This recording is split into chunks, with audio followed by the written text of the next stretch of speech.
お前はもう来月から来なくていいからな。は？低学歴で教養のない人間はお客様のニーズに応えられないし、社内の雰囲気も悪くなるからうちにはいらないんだよ。いきなりそう言って部長が俺の前に突きつけてきたのは、人員整理のため退職希望者を募った社員のリスト。その中になぜか俺も入れられてしまっていた。高卒のお前の代わりに入ってくるのは一流大を出てスキルも充実してるすごいやつだから、お前に居場所はないんだよ。そんな。学歴主義の部長にはめられて、俺は失意のまま10年続けてきた会社を退く準備に追われることになった。こんなことになった原因を思い返しながら、俺は桜博道。30歳を過ぎたしがない不動産会社の営業マンだ。年収は250万円くらいで、お世辞にも稼いでいる方とは言えない。今日も疲れたな。ブログ書いたら早めに休むか。趣味というほどでもないが、ブログを10年近く毎日書いていることくらいが取り柄かな。コツコツやるのが得意な性分で、住宅の購入や売却を考えているお客様へ地道なアプローチを重ねて、どうにか制約にこぎつけている。少しずつ信用を得ていくので、初めは険悪だったお客様も最後には、さくらさんに相談してよかったと言ってくれるのが、やりがいを感じる瞬間だ。だが、そんな俺の地味なやり方を好まない者もやはりいる。その筆頭が、同じ支店で営業部長をしている戸賀という男だ。これ見てくれよ。お前のせいでうちの支店の業績だけ群を抜いて落ちてんだよ。はあ。戸賀部長に呼び出されて来てみると、彼が見せてきたモニターの中には、俺のいる支店が属するブロック全店舗の営業成績が棒グラフとなって現れていた。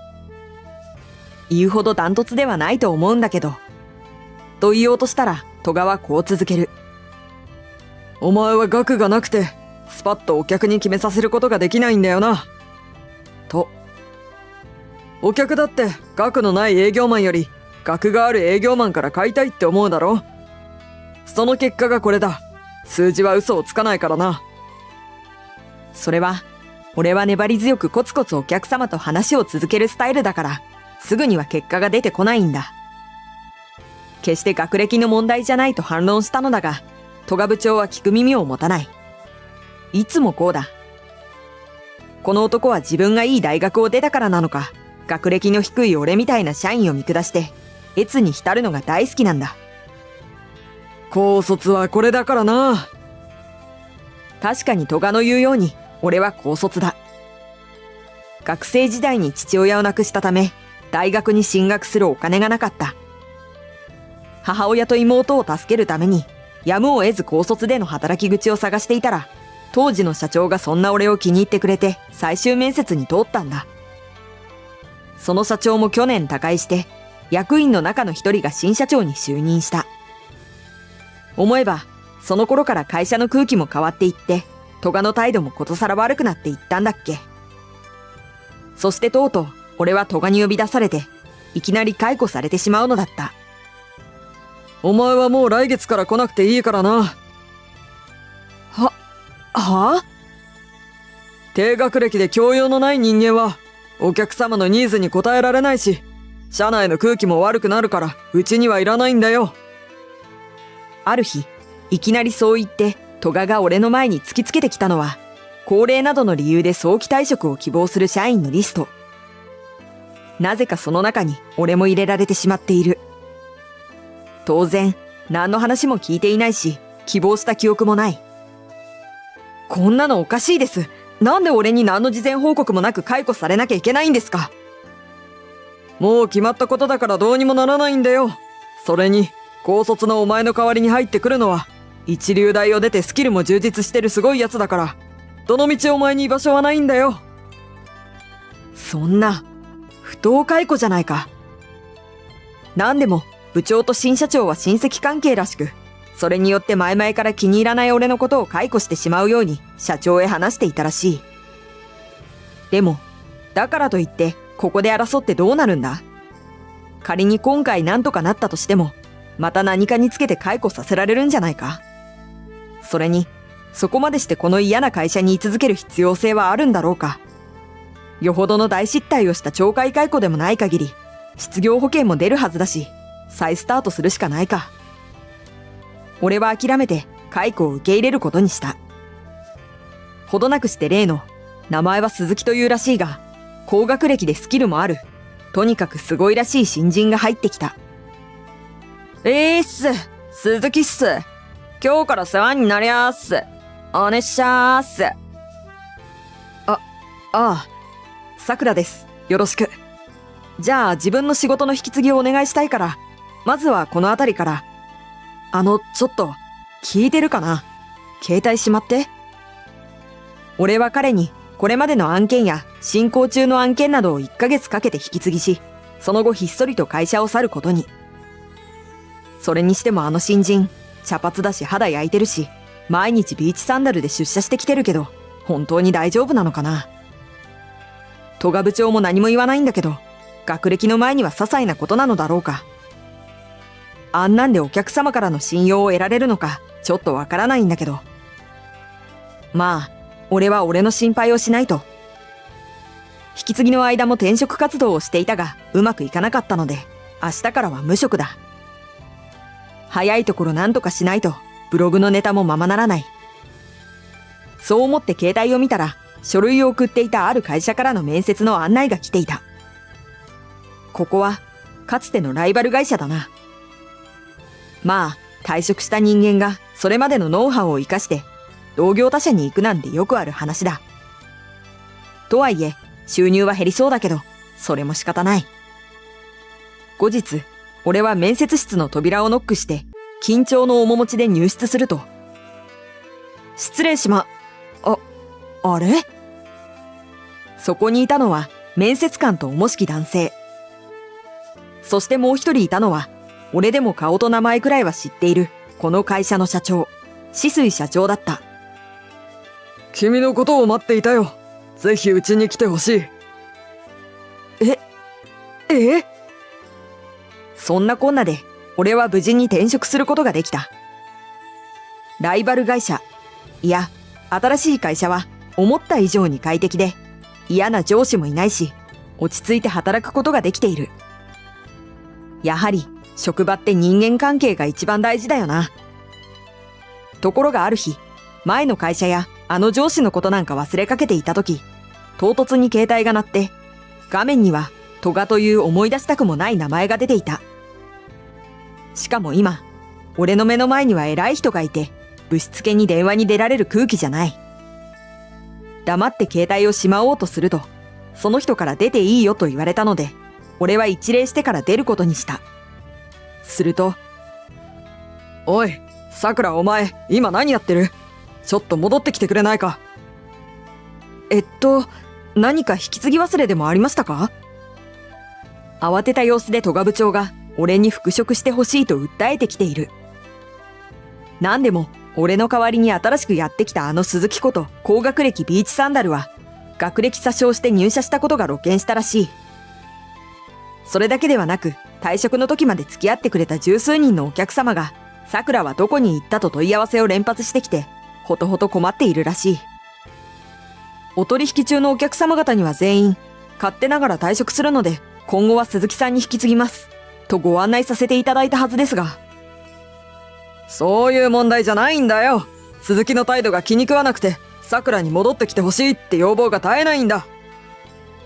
そりゃ、ビーチサンダルだもんな。やっぱりろくな人材じゃなかったんじゃないか。でももう退職した会社のことだし、お客様には申し訳ないが、サンダル鈴木氏に頑張ってもらうことにしよう。ああ、明日にでも戻ってきてくれよ。どうせ高卒のお前は雇ってもらえるところも見つからなくて無職のままだろ。高卒の自分には荷が重いと思いますから、謹んでお断り申し上げます。こんな時にまで高卒だと馬鹿にするなら、なおさら戻る気が失せる。すると戸賀部長はますます慌てて、悪かった。今のは失言だった。と取り繕ってきた。とにかく、あの鈴木じゃ仕事にならないし、お客様もみんな離れてしまうんだ。このままじゃうちの支店だけダントツで業績が落ち込んで、俺も降格させられそうなんだよ。知らないよ。あんなサンダルを信じた部長が悪いんじゃないか。今更戻れって言われても、もうこっちだって仕事決まってるんだから。じゃあ逆にどうしたら戻ってきてくれる？金か？金だな。給料を辞める前の2倍出すよう社長に話を通すから、それでどうだ？そうですね。じゃあ年収1000万以上いただけるなら考えます。俺がそう言うと、戸川は電話の向こうで、はぁ？と声を裏返した。何言ってるんだ？お前高卒だろ。高卒で年収1000万とかありえないだろ。ですがもう自分、新しい会社見つけて、そこでそれだけの年収を約束されてるんで、同じだけ払えるなら戻りますけど。じゃあ、ご検討よろしくお願いいたします。まだ何か戸川言っていたが、俺はそれだけ伝えて電話を切ってしまった。そう、俺のスキルを認めてくれて、年収1000万で雇ってくれたのが、新しい会社の止水社長なんだ。俺は高校を卒業後、前の会社に入社してからずっとブログを書いていた。